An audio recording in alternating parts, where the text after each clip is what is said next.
안녕하세요. 향기로운 삶을 위하여 이경애입니다. 안녕하세요. 명창입니다. 안녕하세요. 박경선입니다. 안녕하세요. 김정혜입니다. 네, 이렇게 많은 분들이 나오시니까 여기가 꽉 차서 아주 좋습니다. 네. 저희가 지난주에는 우리 목사님들이 나오셔서 함께 이 자리를 해주셨고요. 그 전주 12주 차에 저희가 그리스도의 향기를 흘려보내기 위해서 친밀한 사람 되기 7가지 원칙에 대해서 좀 정리를 하는 시간이 있었습니다. 한 주 건너서 이어질래다 보니까 리뷰를 해드리고 있어요. 그래서 저희가 친밀한 사람이 된다는 것은 누군가 나에게 친근감을 느끼고 가까이 하고 싶고 다가오고 싶고 또 나도 누군가에게 다가갈 때 그들이 적이 없이 받아들일 수 있는 그러한 관계가 되는 것을 이야기한다고 말씀드렸던 것 같아요. 그것이 중요한 이유가 우리가 가정에서는 또 교회에서는 화목하고 하나됨을 이룰 수 있는 것이고 또 우리 일터에서는 우리 동료분들하고 다른 사람들과 신뢰를 얻고 또 협력을 얻을 뿐만이 아니라 사실 우리의 그 사명을 위해서 그들에게 복음의 메신저 역할을 할 수 있다라는 말씀을 좀 드렸던 것 같습니다. 예, 그래서 친밀한 사람 되기가 어떻게 쉬우신 것 같으세요? 많이 노력해야 될 것 그냥 같습니다. 웃지요. 네. 네, 그렇죠. 별로 쉽지는 않습니다. 예, 그런데 그러다 보니까 이제 저희가 다음 파트로 넘어가기 전에 이 친밀한 관계를 방해하는 사실 요소들이 있어요. 저는 이제 그것을 적이라고 부르는데요.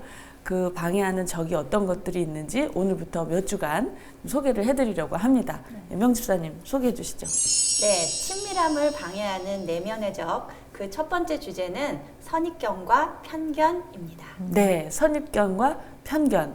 아마 익숙하게 생각하고 있는 단어들이실 것 같은데요. 선입견과 편견하면 얘네들이 어떻게 좀 다르죠? 네, 선입견은 어떤 사람이나 사물 또는 주의나 주장에 대하여 직접 경험하지 않은 상태에서 미리 마음속에 굳어진 주관적 견해라고 하고요. 편견은 한쪽으로 치우친 공정하지 못한 생각이나 견해입니다. 네, 그렇군요. 그래서 이 사물이나 또는 어떤 주장에 대한 선입견과 편견도 당연히 있는데 저희는 이제 관계에 대한 이야기를 할 거기 때문에 오늘은 사람에 대한 선입견, 편견에 대해서 이야기를 좀 나눠보도록 하겠습니다.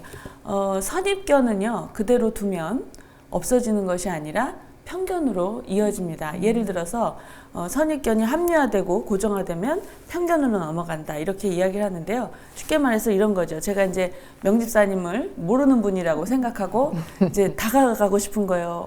반짝반짝 옷도 이쁘다 막 이러면서 이제 좀 다가가고 친해지고 싶은데 왠지 조금 포스가 느껴지고 좀 쌀쌀 맞으면 어떡하지? 이런 이제 저도 모르는 놀래고 계시네요. 그런 느낌은 이제 갖는 게 설정입니다. 그런 거예요. 그래서 다가가지 못하고 있다가 그래도 좀 가까이 가고 싶어서 가서 얘기를 딱 했는데 안녕하세요. 안녕하세요. 네, 이러면 좋은데 굉장히 제가 생각했던 것처럼 좀 이렇게 해버리면 제 마음에서 어떤 생각이 들까요? 거봐, 내 말이 맞잖아. 그러면서 한 번의 그 경험이 다른 사람들에게도 고정화된다는 거예요. 저렇게 생긴 사람들은 다 저럴 거야. 라는. 그래서 이 선입견은 그냥 내버려두면 자연스럽게 편견으로 흘러간다. 라는 말씀을 좀 드리겠습니다. 그래서 그 선입견은요. 우리가 흔히 인종 또 뭐가 있죠? 학벌. 생각나는 거 있으세요? 성별. 나이, 그렇죠. 종교. 또 저는 가끔가다 이제 결혼을 하고 안 하고에 대해서도 늘 그런 건 아니지만 그런 게 좀 생각이 들 때가 있더라고요. 아주 대표적인 것들을 이렇게 말씀해 주셨는데 굉장히 많습니다. 자, 그래서 우리 세 분은 어느 선입견을 좀 가지고 계신지 궁금해요. 어느 분께서 좀 먼저 얘기를 해 주실까요? 저는 제가 그렇게 선입견이 별로 없는 사람이라고 생각했었거든요. 근데 깊이 생각할수록 지금 제시하신 그 모든 주제에 대해서 이게 크고 작은 차이가 있을 뿐이지 많은 면에서 선입견이 보여서 참 좀 놀랐어요. 특히 크게 다가오는 것 중에 하나가 이민자로서 이 이국 땅에 살고 있다는 그 특수성이 기인한 건데 인종에 대한 편견이 그 선입견이 있습니다. 아, 그러시군요. 네. 예. 우리 명집사님. 저는 그 첫인상, 네. 외모 이런 거에 좀 선입견이 있어요. 그분의 표정이나 그다음에 인사를 건넸을 때의 네. 그런 반응 그렇죠. 이런 거에 조금 예민한 것 같고요. 권사님도 이제 인종에 대해서 얘기해 주셨는데 저도 이제 인종에 대한 네, 선입견이 좀 있는데 저는 인도에서 오신 분들에 대한 선입견이 좀 있었습니다. 네. 왜냐하면 제가 몇 년 전에 학원을 좀 운영했던 경험이 있는데 그때 당시에 이제 학원의 홍보나 이런 걸 위해서 이제 프로모션을 진행을 그렇죠. 하잖아요. 네. 그러면 인도 분들이 막 오세요. 근데 막 옆집 이웃, 친구, 사촌, 뭐 가족 막 다 오세요. 그래가지고 프로모션을 이제 하면 그거를 알차게 이용을 하십니다. 그러고 나서 프로모션의 개념은 그 다음에 이제 등록이 돼야 그렇죠. 되니까 저는 그렇죠. 그거를 기대하고 준비를 하고 있는데 이제 프로모션이 끝나면 이제 싹 돌아가셨던 경험이 있어가지고 네. 본의 아니게 그분들에 대한 선입견이 제가 좀 생겼고요. 네. 그 다음에는 이제 미국에 사시는 한국인이라고 얘기하면 어떻게 받아들이실지 모르겠는데 1.5세나 이제 2세 분들 같은 경우는 겉은 한국인이지만 이분들은 미국인이다라는 그것도 선입견이죠. 그렇죠. 고정관념과 선입견이 네. 있어요.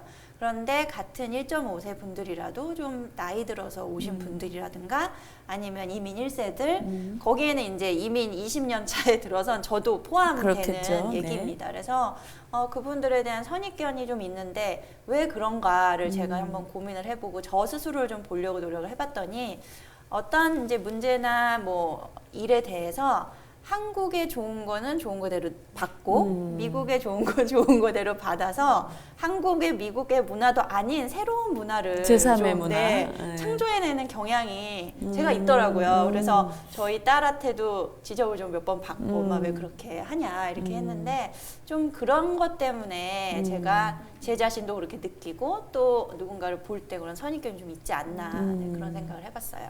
그러시군요. 우리 박 간사님은 어떠세요? 저도 선입견이 있는데요. 네.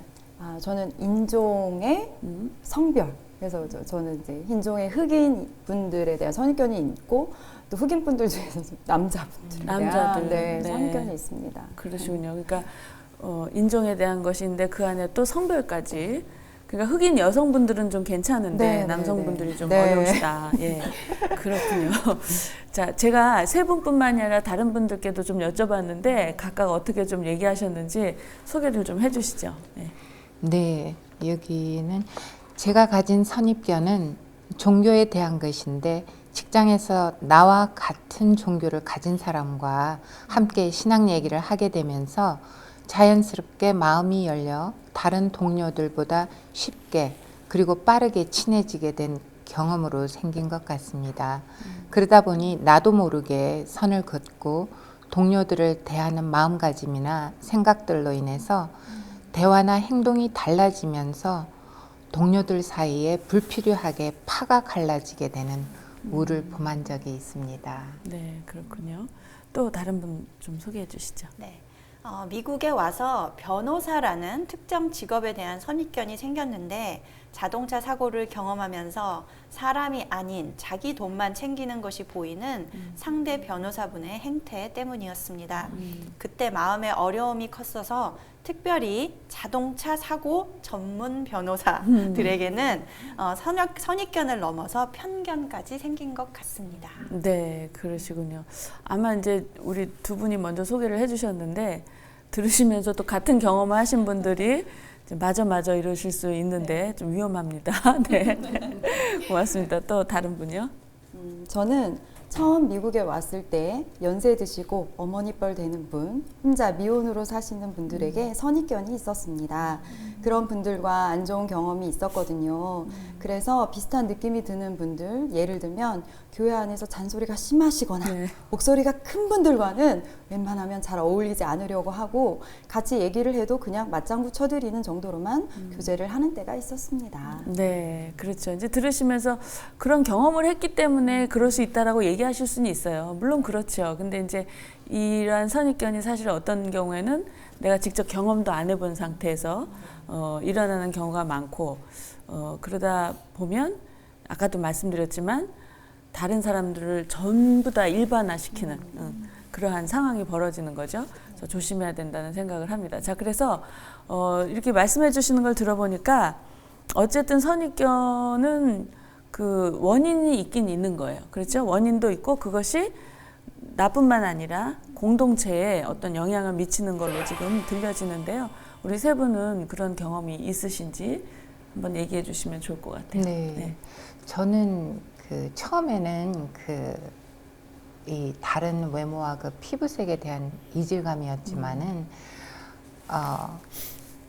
영어가 귀에 들어오면서 이 가끔씩 그 상점이나 또 그 길에서 보게 된 그 참 무례하고 그렇죠. 그 거친 그 말과 행동, 그리고 또 많은 뉴스가 또 그렇게 들렸어요. 그런 걸로 인해서 흑인 분들에 대해서 제가 선입견이 생기지 않았나 하는데, 한 20여 년 전 일이었어요. 네. 제가 그 퇴근 후에 그때 살던 아파트 앞에서 파킹 스팟을 찾지 못해가지고 길을 좀 내려가서 그 코너에 있는 주택가에 차를 세웠는데 빠르게 집으로 향해서 걸어오고 있는데 뒤에서 인기척이 들리더라고요. 그래, 인적이 드문 곳이기 때문에 그냥 무심히 돌아보니까 흑인 아이가 하나 네. 뒤에 같이 걸어오는데 저도 모르게 이렇게 흠칫하면서 어깨가 경직이 되는 거예요. 네. 그러니까 그 아이가 제 바디랭귀지를 읽었으니까 I'm sorry ma'am 그러면서 아주 공손하게 사과를 하고 길을 건너가서 그러고 내려가더라. 그 길 끝에 델리 가게가 있었거든요. 네. 근데 사실 그 아이가 저하고 안면이 있는 아이였어요. 아, 그래요? 네.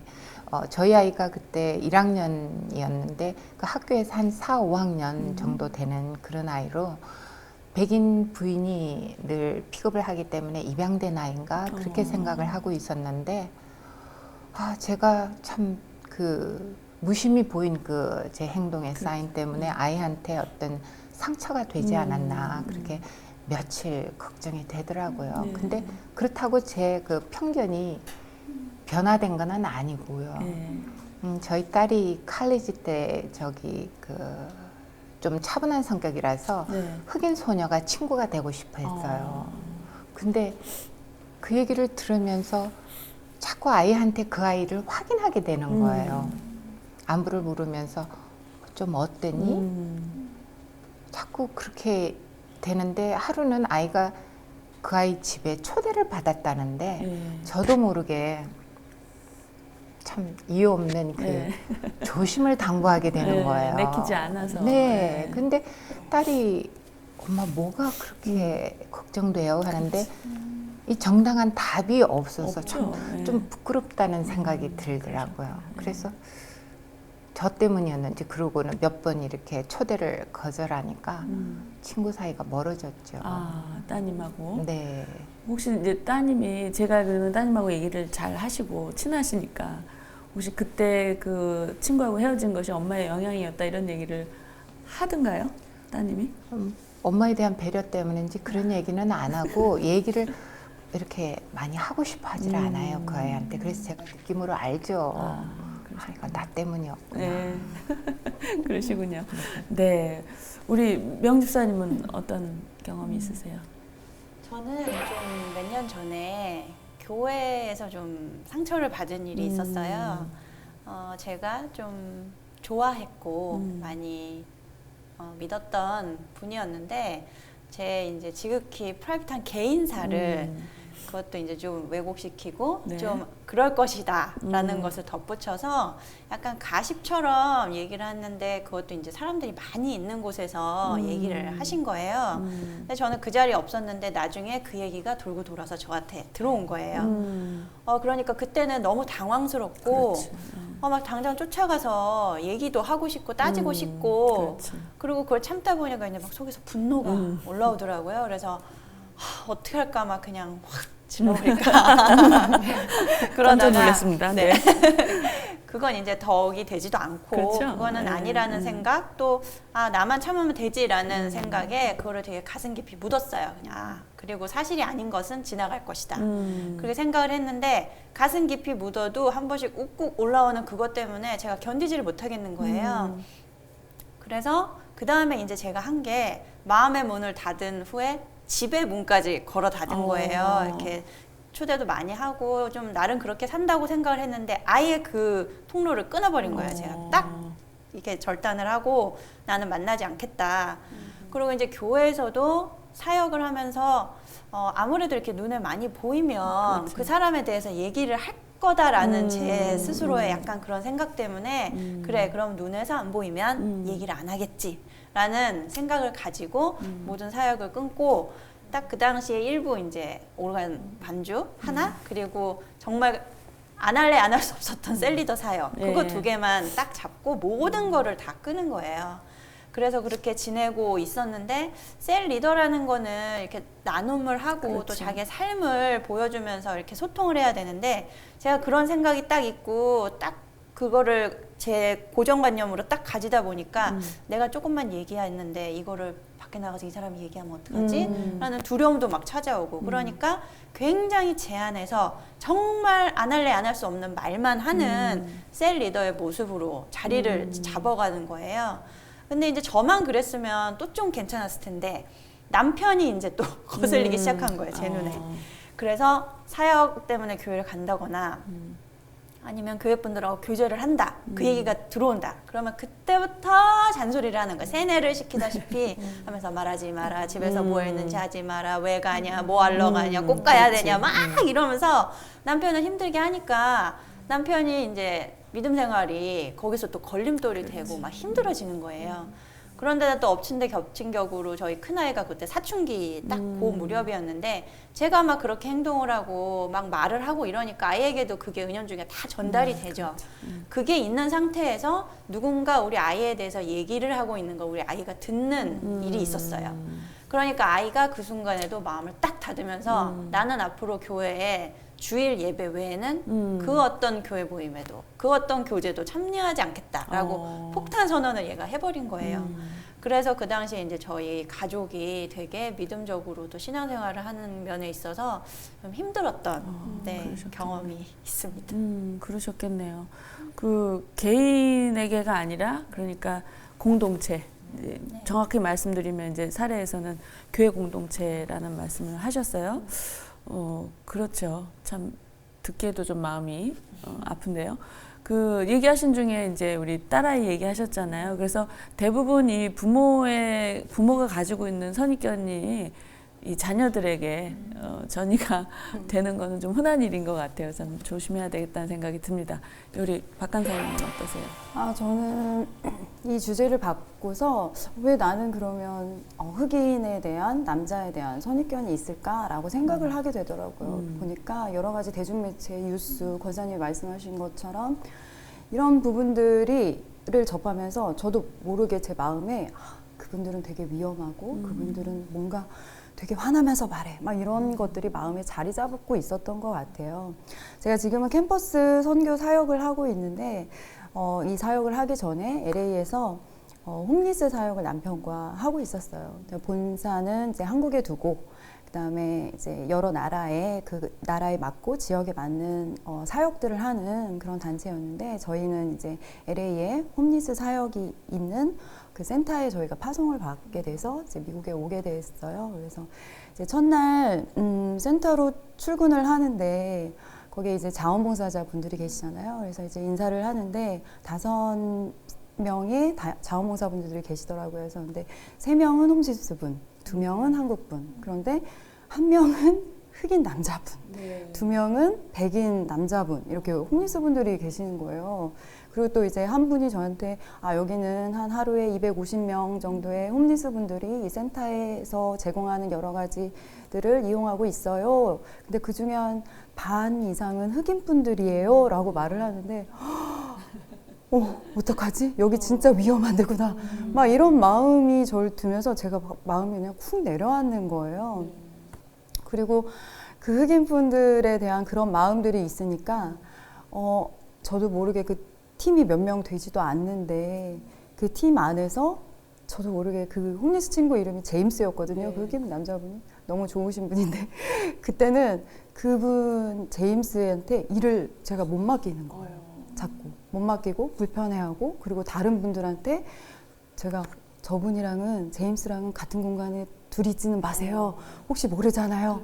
네. 그러니까 저도 모르게 자꾸 그렇게 얘기를 하게 되더라고요. 그리고 또 이제 어쨌든 그런 마음을 가지고 일을 하게 되니까 거기를 이용하는 다른 이제 흑인 분들이 오시면 저기 문에서 걸어오시면 다른 자원봉사분들을 거기에다가 놓고 저는 그 안쪽에 있는 사무실로 도망치듯이 인사도 안 하고 막 도망치듯이 막 이렇게 들어가게 되고, 이게 행동으로 보여지게 되는 거예요, 사역 안에서.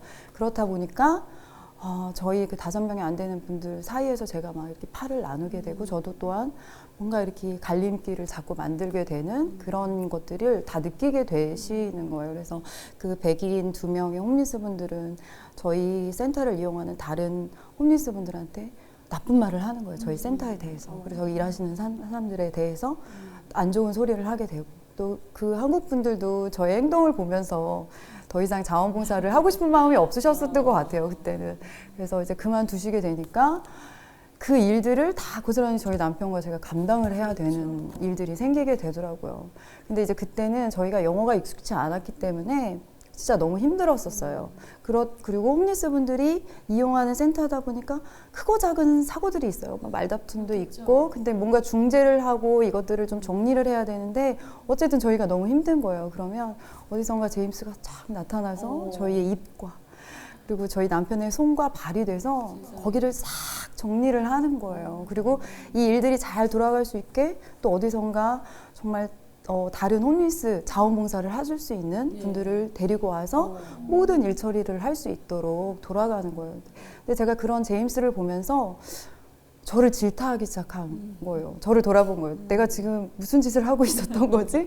내가 지금 도대체 이 일을 시작하면서 하나님께 그렇게 많이 기도를 했는데 정작 하나님의 눈으로 보지도 않았고 하나님의 마음으로 사람들을 보지 않았구나. 나의 어떠한 내 마음에 가지고 있는 내가 경험하지도 않은 부분에 대해서 그렇게 하고 있었구나라는 걸 깨닫고 제가 제임스한테 진심으로 사과하고 내가 그랬다. 그리고 진심으로 사과하고 그다음에 그 제임스가 데리고 왔던 다른 친구들, 그분들도 흑인 분들이었거든요. 근데 그분들한테는 정말 제가 진심으로 마음을 다해서 감사한 마음으로 대하고 그때부터 진짜 저의 사역이 시작이 되었던 것 같아요. 정말 즐겁게 사역을 했거든요. 근데 뒤돌아서 저도 생각해 보면 실은 제가 홈리스 사역을 하면서 많은 분들이 저에게 질문을 했어요. 괜찮으세요? 홈리스 위험하잖아요. 약하는 사람들도 많고 그 사람들을 어떻게 상대하세요? 근데 제가 그 얘기를 들으면서 설명을 해줬어요. 아니 그분들이 홈리스가 되고 싶어서 된 게 아니라 그분들 나름 사연이 있고 그리고 이 생활을 벗어나기 위해서 무단히도 노력하시는 분들 되게 많아요. 그렇게 위험하지 않아요. 뭐 소수예요. 약을 하시는 분들 소수예요. 뭐 이렇게 얘기를 해도 그분들도 제가 생각해보니까 선입견이 있으셨던 것 같아요. 그러니까 그게 탁 튀어서 다시 가시더라고요. 그러니까 그게 깨지기가 참 힘들구나. 근데 저는 그때는 흑인 남자분들에 대한 선입견 때문에 실은 이 큰 사역에는 홈리스 분들에 대한 선입견은 없었어요.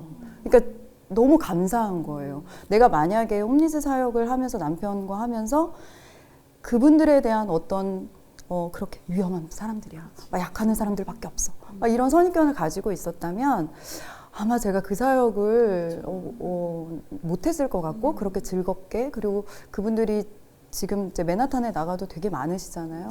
근데 그분들에 대해서 내가 이렇게 막 도망가고 피하고 이러지 않았을 것 같아요. 그래서 지금 이 주제를 보면서 경험하지도 않은 것을 내 마음에 두고 살지는 말아야겠다라는 뭔가 다짐을 하고 제안을 다시 드려보는 시간이 되었습니다. 네, 그러시군요. 사실 우리 모두의 다짐이 되어야 하는 말씀을 하셨어요. 아까 우리 권사님도 흑인 분들에 대한 그 선입견 편견이 있으셨고 우리 박 간사님도 그러신데 사실 그렇죠. 이 흑인 분들에 대한 이 편견은 사회적인 편견의 아주 대표적인 예라고 할 수 있을 것 같아요. 자, 그러면 우리가 어떻게 하면 이 선입견과 편견에서 좀 벗어날 수 있는지 깨워버리고 버릴 수 있는지 이야기를 좀 해봐야 될 것 같아요. 예, 한번 얘기해 주시죠. 저는 우리는 실은 우리의 힘으로 선입견과 편견을 없애기는 너무 힘든 것 같아요. 왜냐하면 우리는 죄인이잖아요. 이 안에 죄성이 있기 때문에 언제든지 죄와 연결되어 있는 부분이 있다면 그런 부분들이 그냥 쑥 하고 올라오는 것 같아요. 그래서 저는 우리 안에 성령님으로 가득 채운다면 그것은 많이 해결될 거라고 생각을 해요. 우리는 생활하면서 언제든지 선입견과 편견에 부딪힐 수 있는데 성령님이 내 안에 채워져 있다면, 우리 안에 채워져 있다면 빨리 그것을 발견하게 되고 또 그 선입견과 편견을 무너뜨리는 데 있어서 성령님이 그것을 많이 도와주시고 인도해 주실 거라고 저는 생각을 하는데요. 이거는 제 방법입니다. 네. 저는 때로 이제 선입견과 편견을 만나게 되면 네. 어쨌든 사람이든 네. 일이든 상황이든 만나게 됐을 때 예를 들어 사람이다. 하나님, 저 사람 저한테 주신 건가요? 네. 근데 아시죠? 저는 그 사람을 사랑할 수 없습니다. 저 사람을. 그 많은 이유가 제 안에 있습니다. 하나님 도와주세요. 제가 하나님이 도와주시면 아주 힘껏 저 사람을 사랑하도록 노력해 보겠습니다. 라고 기도하고 선포하고 네. 또 말로도 이렇게 얘기를 해요. 네. 그렇게 하면 뭔가 내가 이거를 하나님께 꼭 보여드려야 될 것 같은 뭔가 다짐이 되더라고요. 그래서 저는 그렇게 하고 있는데 이건 지극히 저의 방법입니다. 그런데 실제로 그렇게 하시면 좀 더 기운이 나시고 네, 순종이 그럼요. 되시지 네, 않나요? 완전 네. 이렇게 달려가고 싶어요. 네. 그것을 향해서. 그렇죠. 아니, 왜 말씀을 드렸냐면 우리 말에 권세가 있잖아요. 그러니까 우리가 이제 연약하고 부족해서 다 잘 해낼 수 없을지라도 하나님께서 주관하고 계시다라는 것을 확실히 믿는다면 그렇게 선포해야 하는 게 당연하죠. 그 선포할 때 그 하나님께서 우리를 도와주셔서 해낼 수 있을 거라는 생각이 듭니다. 다 같이 때마다 선포하시기를 바랍니다. 예, 우리 명집사님은 어떠세요?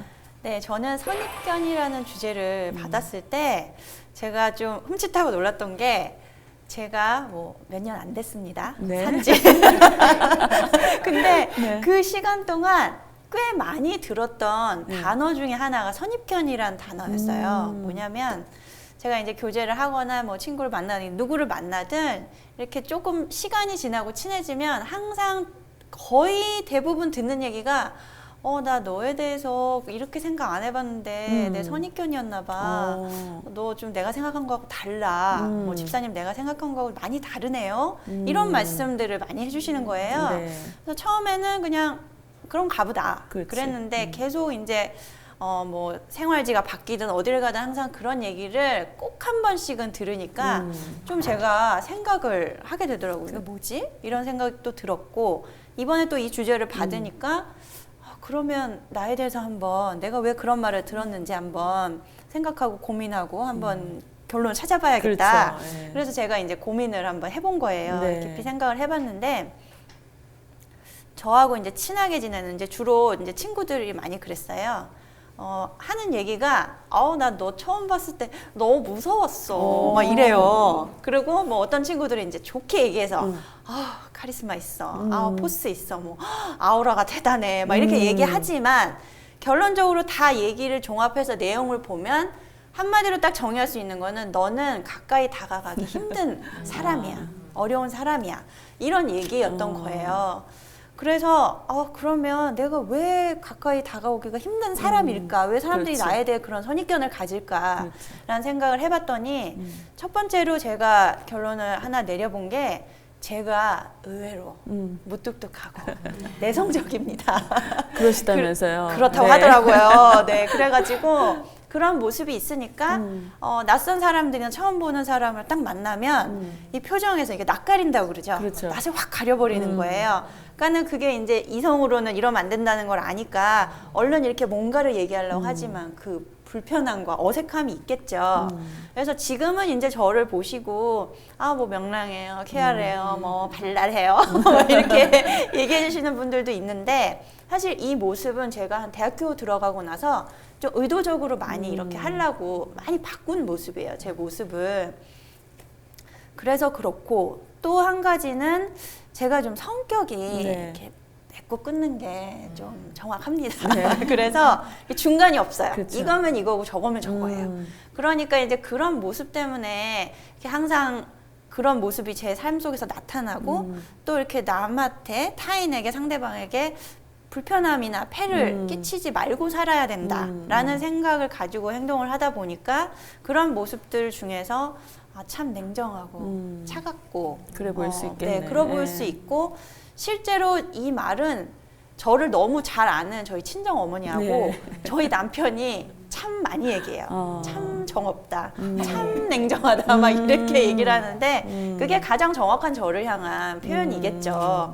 그래서 그런 모습 때문에 내가 그렇게 사람들에게 선입견을 갖게 하는구나. 이렇게 하는 생각을 한번 해봤는데 제가 교회 와서 큐티 양육을 이제 하면서 참 쉽지 않았어요. 그 양육이. 그렇죠. 또 제가 스스로 이제 말씀 가운데 저의 죄를 보고 또 인정하고 싶지 않은 나의 죄를 마음으로 인정하고 또 입으로 이렇게 고백하고 이러다 보니까 참 그런 것들이 참 쉽지 않고 또 그것이 이제 고백하는 반성으로만 끝나는 게 아니라 적용을 하는 그렇죠. 실천까지 가면서 그렇죠. 완벽한 회개가 이루어져야 되잖아요. 그러니까 그 10주간의 훈련을 하면서 참 힘들더라고요. 제가 참 쉽지 않았고 힘들었는데 잘 해냈고 어쨌든 잘 마무리를 했어요. 그러고 나서 이제 몇 년이 한 1, 2년이 지났는데 하려고 노력을 해도 스스로 하는 데는 좀 한계가 있고 그렇죠. 좀 뭐랄까 조금 힘들었던 시기가 이제 찾아왔었는데 1년 전쯤 제가 잘 알고 꽤 이제 친하게 지내던 집사님하고 한동안 여러 사연으로 연락을 못하고 만나지 못하고 지내다가 만나게 된 거예요. 그래서 식사를 하면서 즐겁게 얘기도 잘 하고 이제 커피를 마시려고 커피를 앞에 놓고 딱 앉았는데 그 집사님이 저를 이렇게 물끄러미 쳐다보시는 거예요. 그러더니 아주 조용하고 나지막하게 명집사 참 달라졌다. 참 변했다. 이렇게 얘기를 하세요. 그래서 순간 좀 당황했죠. 뭐지? 딱 이랬는데 제가 달라졌어요? 뭐가 달라졌죠? 나 똑같은데 옛날하고 똑같은데 왜 그러세요? 왜 그러실까? 왜 그러세요? 뭐가 달라졌어요? 이렇게 여쭤봤더니 뭔지를 모르겠어. 뭔지 모르겠는데 참 달라. 분위기가 많이 달라. 이렇게 얘기하시길래 좋게 얘기해 주시는 거죠. 저 좋게 바뀐 거라고 얘기해 주시는 거죠. 그랬더니 그럼 물론이지 이렇게 얘기를 하시는 거예요. 근데 그 얘기를 그분께 들었을 때 참 하나님께 너무 감사했어요. 그리고 그분께도 너무 감사했고 제가 힘들고 좀 약간 이렇게 무력감에 빠져 있고 이게 내가 맞는 건지 뭔지 모르겠다 이렇게 생각하고 있을 때 하나님께서 그분의 입술을 통해서 너 잘하고 있다. 너 옛날하고 달라졌어. 그래 잘하고 있으니까 조금만 더 노력해. 힘내라고 저를 격려해 주시는 음성으로 제가 딱 받아들여지더라고요. 그래서 그때 당시에 참 힘을 얻고 더 열심히 노력해봐야겠다. 어찌 이 죄인이 한 번에 바뀔 수 있겠어요. 그렇지만 노력을 하니까 그래도 그 노력이 좀 보이는구나라는 제가 희망의 메시지를 그 당시에 받고 참 감사했던 경험이 있습니다. 그러시군요. 항상 밝고 너무 잘하고 있어요. 그런 말 사실은 나도 이렇게 권사님도 참 첫 인상에 좀 그런 게 있나 봐요. 한 2년 전에 저희 큐티 양육 양육자 훈련 그 모임에서 한 권사님이 근데 사실 그 앞에도 많이 듣고 있었죠. 그렇지만 그분이 굉장히 성격이 참 맑고 밝은 분이시니까 그렇게 저 앞에서 얘기를 해주시더라고요. 이렇게 모임이 있어서요. 그 테이블에서 권사님 참 보기하고는 틀려요. 보기가 어떤데요?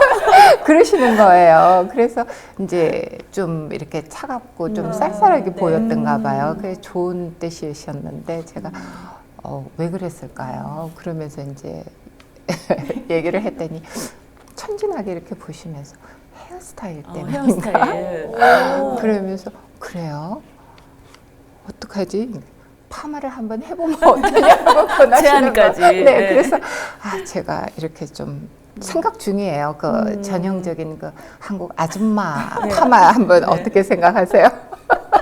뭐 그냥 좋으실 대로 뭐 이미지 관리는 어차피 본인이 하시는 거니까 좋으실 대로 얘기 듣다 보니까 두 분은 오늘 참 맺힌 게 많으신 걸 풀어내시는 느낌이신 것 같아요. 예. 이런 일들이 뭐 흔히 사실은 있죠. 자주 있는 일인데 그렇습니다. 저는 이제 이 경우는 사실 이제 내가 갖고 있는 선입견에 대한 이야기와 반대로 역선입견에 대한 이야기고 그 역선입견을 깨버린 그런 얘기였어요. 인상적인 것은 대학교 때까지는 나름대로 이렇게 열심히 노력을 했고 그러나 우리 내면 안에 있는 기질이라고 아까 표현을 해주신 것 같은데 그런 성향들이 바뀌는 데는 한계가 있죠. 우리의 노력으로는 그런데 마침 이제 그 말씀을 통해서 큐티 양육 10주간의 그 훈련을 통해서 내면을 좀 비춰보시고 자신의 모습을 비춰보셨을 때 하나님께서 도와주셨구나라는 생각이 들고 자연스럽게 변화가 일어났겠죠. 물론 완벽할 수는 없지만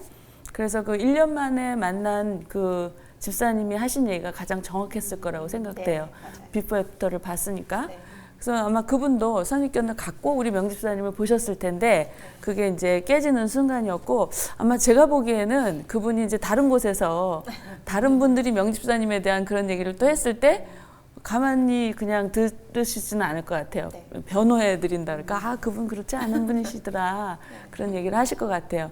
그래서 그 얘기는 우리 명집사님이 그분에게 그렇게 다가올 수 있는 친근한 그런 친밀한 사람이 되셨다는 의미인 것 같습니다. 네, 축하드립니다. 감사합니다. 네, 얘기 들으면서 우리 그 명집사님의 얘기 속에서 좀 이것을 우리가 크리스찬들에게 확대했으면 좋겠다라는 생각이 들어요. 이 적용 부분을.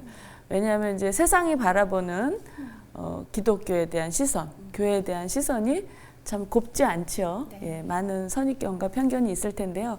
우리가 그런 상황에서 그 세상 사람들이 왜곡된 시선을 가지고 있다고 치부할 것이 아니라 우리가 이렇게 말씀대로 믿고 살아가는 훈련이 될 때, 순종이 될 때 우리의 모습을 통해서 그분들의 그러한 선입견이 깨어지지 않을까라는 생각이 들어요. 이건 개인적인 수준이 아니라 그들은 우리를 통해서 하나님을 볼 수 있기 때문에 우리가 하나님에 대한 그 이미지잖아요. 그래서 우리의 삶이 크리스찬들의 삶이 이렇게 말씀에 순종하는 삶이 돼야 되겠다라는 생각을 좀 했습니다. 자, 우리 권사님, 권사님 어떠세요? 저는 이 인종적인 그 선입견과 편견에 대해서 생각하고 좀 성찰하게 된 그 이유가 저의 노력이 아니고 이 팬데믹 때문입니다.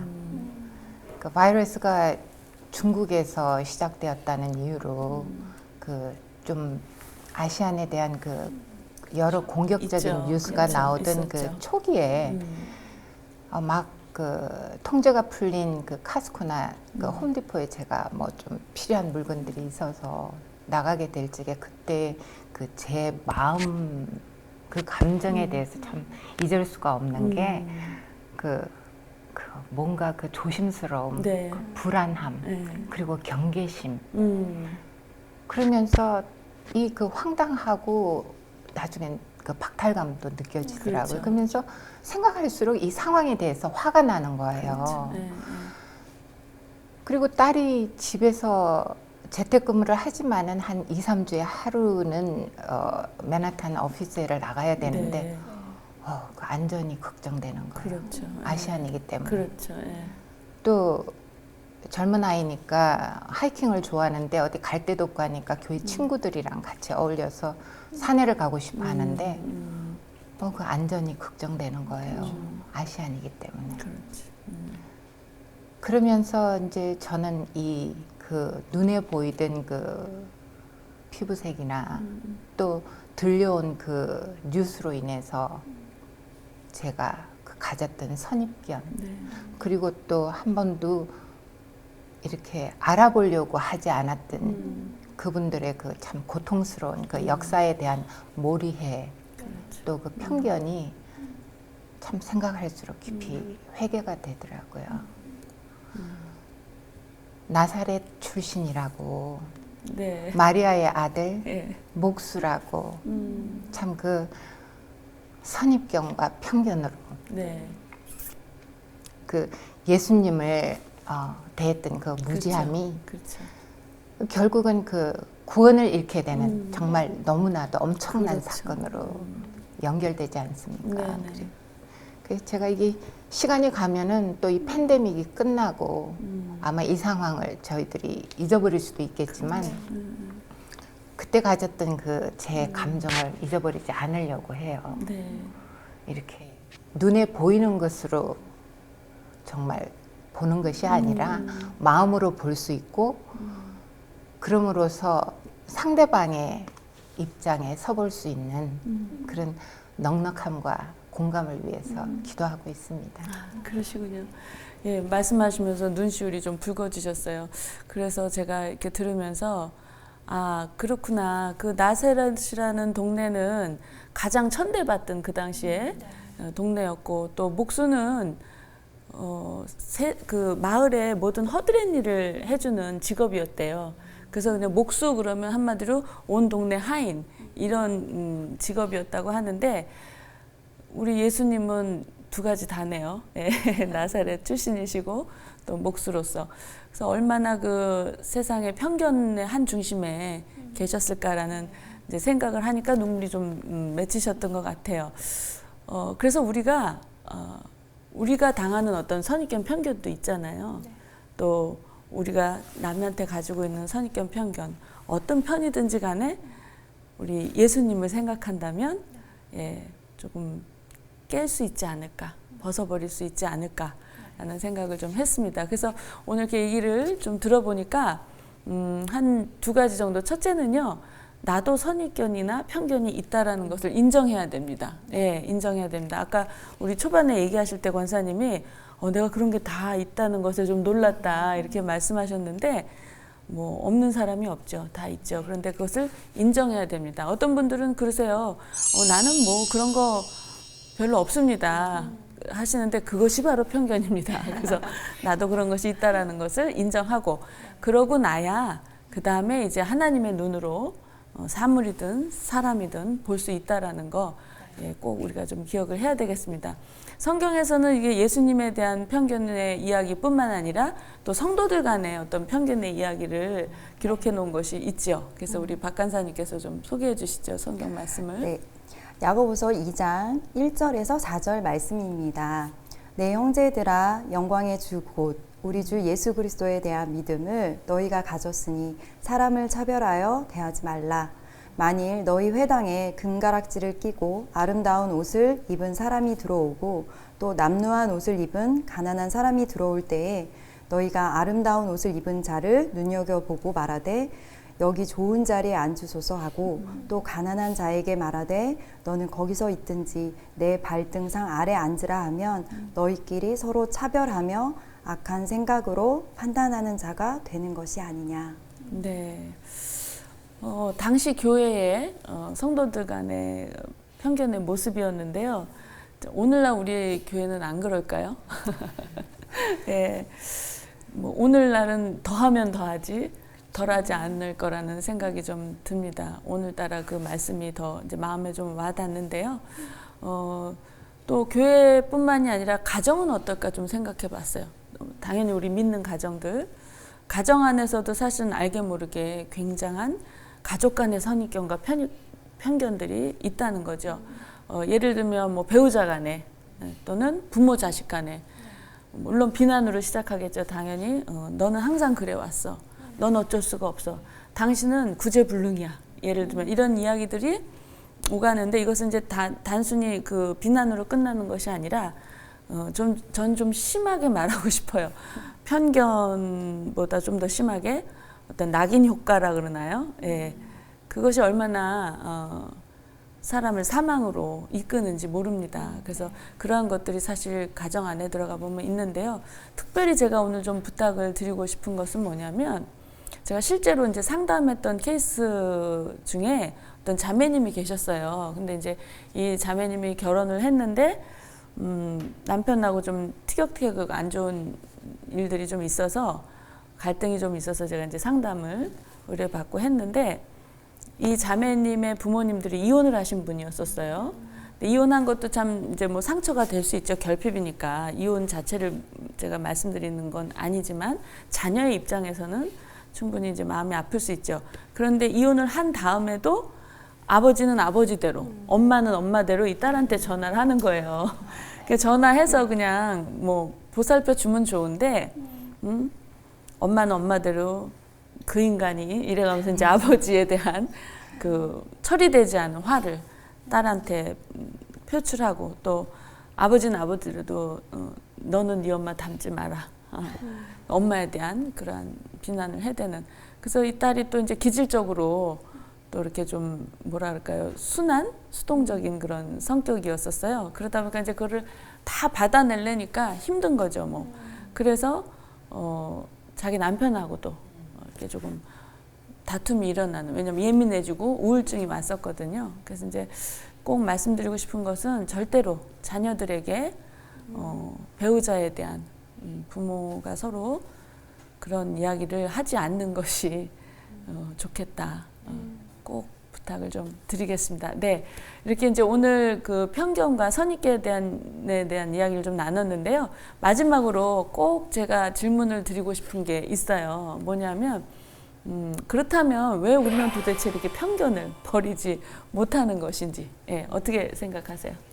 편견과 선입견이 있다는 걸 제가 스스로 인정하지 못하니까, 인정하기 싫어하니까. 인정하고 싶지 않은 거죠. 네. 예, 그렇군요. 저는 편견과 선입견을 만났을 때 그것을 깨려고 도전하지 않는 마음 때문에 그런 것 같습니다. 도전하지 않는다. 그러니까 아까처럼 도전해야 돼요. 네. 선포하고, 네. 그렇죠? 맞습니다. 네, 나가야 되는데 도전하지 않는다. 그렇죠. 우리 권사님은 어떠세요? 저는 아까 처음에 제가 말씀드렸던 것처럼 절반은 선입견과 편견이 무언지를 모르는 절반은 무지가 있고 네. 또 그 절반은 교만이 있다고 생각이 돼요. 그렇죠. 네. 예. 맞습니다. 세 분 말씀 다 공감하고 또 보시는 분들도 공감을 하실 것 같아요. 거기에 덧붙여서 제가 좀 생각을 해봤어요. 이 주제를 가지고 준비를 하면서 왜 우리는 도대체 편견을 버리지 못하는 것일까? 심지어 알면서도 버리고 싶지 않은 그러한 마음들이 있다는 거 아니에요? 그래서 생각해 보니까 두 가지 정도 좀 답이 나오더라고요. 첫 번째는 우리가 편견이 죄라는 것을 인식하지 않는 것 같아요. 예. 편견이 죄다. 아까 우리 예수님 얘기 좀 인용을 해주셨는데 구원과 관계되어 있잖아요. 예. 그런 그 편견을 죄로 인식하지 않다 보니까 버릴 수 없는 상황이 되지 않나. 그러니까 마치 그런 거죠. 우리가 그 선악과 사건을 좀 기억해 본다면 하나님께서 선악과를 먹지 말라고 하신 거는 명령이었잖아요. 네. 그런데 우리에게 주신 그 사랑의 표현, 자유의지, 예, 그 자유의지를 가지고 우리는 임의대로 그 명령을 어기고 따먹었습니다. 예, 그렇게 따지면 편견뿐만이 아니라 용서해라 또는 걱정과 근심을 하지 말아라. 이러한 것들도 사실 다 명령이거든요. 그렇죠. 그런데 우리가 어떻게 그렇게 안 할 수 있어요. 안 해야 되겠지만 예, 그렇게 하긴 참 힘들지요 하면서 넘어가죠. 예, 무시하죠. 그런데 성경은 분명히 말씀하고 계십니다. 용서에 대한 부분도 그렇고요. 걱정 근심도 하지 말라고 얘기하셨잖아요. 우리가 간음죄도 음욕을 품은 것부터 간음죄라고 말씀하고 계시고, 또 우리가 뭐 살인하겠습니까? 그런데 형제를 미워하는 것이 이미 살인한 거라고 네. 말씀하고 계십니다. 그래서 우리의 이 편견, 선입견, 죄라고 고백하고 인정하는 것부터 시작해야 되겠다는 생각이 듭니다. 그리고 이제 또 하나는 어떤 생각이 드냐면 물론 이제 알긴 알죠. 알아서 우리도 노력하려고 고치려고 애를 쓰지만 중요한 거는 그 뭐랄까 때로는 이제 흉내만 내는 것 같은 느낌이 제 얘기를 하는 겁니다. 네. 그런 느낌이 들 때가 있어요. 왜냐하면 이제 성경에 보면 그 만약에 우리가 죄라고 인식한다면 히브리서 12장 4절에 보면 너희가 죄와 싸우되 피 흘리기까지는 대항하지 아니하나니 이런 말씀이 있잖아요. 그래서 우리는 그 죄인 줄 알지만 또 한편에서는 싸우기 싫어하는, 예, 싸워도 피를 보고 싶지는 않아 하는, 예, 그러한 우리의 다 고백이 안 된 그런 모습이 있지 않을까라는 생각이 듭니다. 그래서 입으로는 나는 죄인이다 하면서도 우리의 그런 태도는 하나님께서 보시기에 좀 안타까우실 것 같아요. 그래서 물론 쉽지 않지만 하나님은 우리에게 완벽을 요구하셨다기보다는 우리가 그렇게 예수의 이름으로 죄와 맞서서 싸우는 그 태도에 대한 순종을 명령하신 거라고 믿습니다. 두 번째 또 이렇게 그 편견을 버리지 못하는 이유는요. 우리가 모든 인간관계의 시작은 누구와의 관계로부터 시작이죠? 너무 쉬워서 말씀들을 안 하시는군요. 예, 하나님과의 관계에서 시작을 합니다. 그러다 보니까 어쩌면 우리가 사람들에게 가지고 있는 편견이나 선입견이 내 내면 안에서 하나님께 가지고 있는 편견과 선입견 때문에 그것을 버리지 못하는 것은 아닐까라는 생각을 좀 해봤어요. 예, 그래서 가장 중요한 것은 아까도 이제 여러 노력들이 필요하고 당연히 해야 되지만 사실은 그거보다 우선적으로 앞서야 되는 것이 하나님에 대한 편견이 없는지 제 자신을 좀 돌아봐야 된다라는 생각이 듭니다. 그래서 하나님께 대한 편견이 반드시 있을 거라는 생각이 들어요. 예, 그러면 그것을 어떻게 하면 버릴 수 있을까? 말씀이죠, 뭐. 예, 여호와를 알라, 힘써 알라 하신 그 말씀처럼 우리가 오직 말씀을 통해서 다른 사람이 경험한 하나님 말고 우리는 다른 사람이 경험한 하나님으로 인해서 또 선입견을 갖고 편견을 갖기도 하잖아요. 그래서 그 말씀 앞에서 내가 경험한 그 하나님을 만날 때 경험해 가는 만큼 우리는 외모로 판단하지 않고 공의와 정의로 판단할 수 있다고 생각이 듭니다. 네, 2021년 벌써 2월이 됐습니다. 그렇죠? 저희가 2월 첫째 주인데요. 항상 2월 첫째 주, 그 달의 첫째 주에는 우리 매일 성경 주제가 뭔지 소개를 해드리는데 오늘도 어김없이 우리 명집사님께서 소개해 주시겠습니다.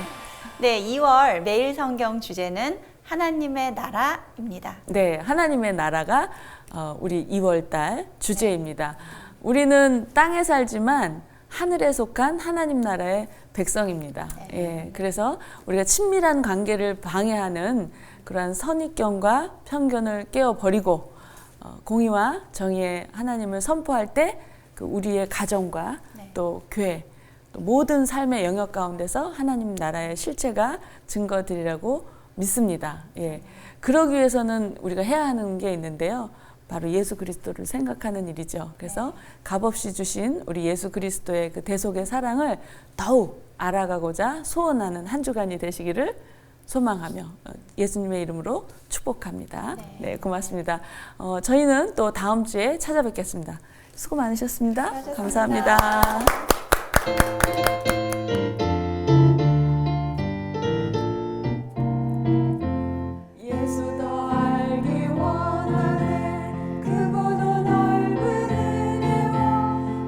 계속해 주신 사랑을 간절히 알기 원하네 내 평생의 소원